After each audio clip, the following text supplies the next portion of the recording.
Čau, chceš si kúpiť nôž a máš len 100 eur, tak dneska ti ukážem najlepšie nože do 100 eur. Takže ako prvé máme Shadow Daggerský Black Laminate. Podľa mňa je to taký univerzálny skin, není to nič moc, stoja okolo 100 až 110 eur vo field tested kondícii a za mňa dáš k hocičomu, nie sú to najlepšie nože, ale za 110 eur za mňa fajn, si myslím. Takže ako ďalšie tu máme Navajo Night Stripe. Za mňa je to taký celkom, není to že špatný skin, ale taký mid skin, ale stojí okolo 104 eur, takže za mňa fajn. Ceny mám zo Steamu, takže môžu ešte klesnúť samozrejme a sa aj zvýšiť sa, takže berte to s rezervou, ale celkom sa aj hodí k tým rukavicám, ale není to úplne detailná tá farba, ale za mňa není to hrozné, takže urobte si názor sami na túto Navajo.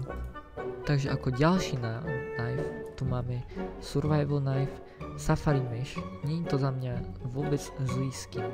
Dobre, je to Safari Mesh, nie je to nič neviem aké, ale zase máte tam už lepšiu animáciu, ale za tento nôž si už budete musieť trošku priplatiť, stojí konkrétne 120 eur, takže ak si trošku ešte poštríte a chcete nejaký lacný ani ten náš používať skin na vás, tak môžete si kúpiť tento Survival Knife.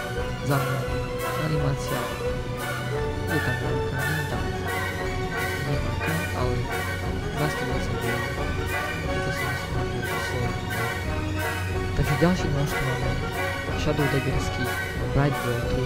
Bright Water, to je vlastne, sú to tieto, keď máte robiť modrú farbu, tak myslím si, že tento nôž tiež stojí okolo 100 eur.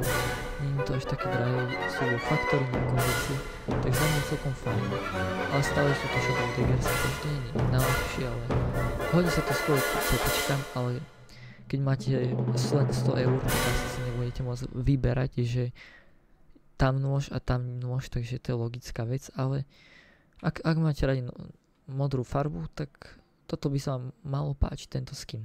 Tak a ako posledný nôž tu máme God Knife Urban Musket. Je to taký bonus, lebo už to není takej cenovej kategórii 100 eur, ale už je to za nejakých 135 eur, niekto za 150 predáva, takže berte to s rezervou tiež, ale za mňa solidný skin, nestojí až také veľké peniaze.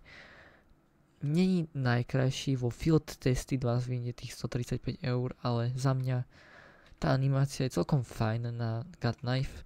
Samozrejme nájdu sa aj krajšie God Knifey, ale toto je fakt taký, že jeden z lacnejších knifeov a není to taký, že úplne že obyčajný.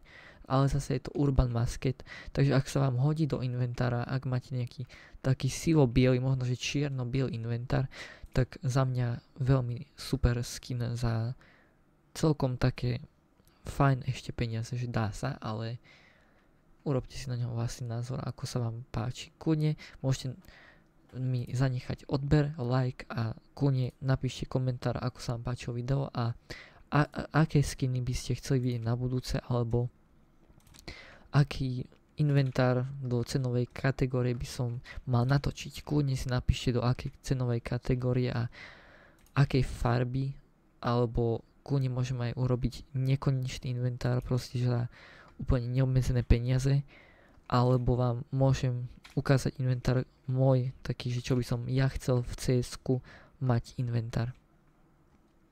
Čaute.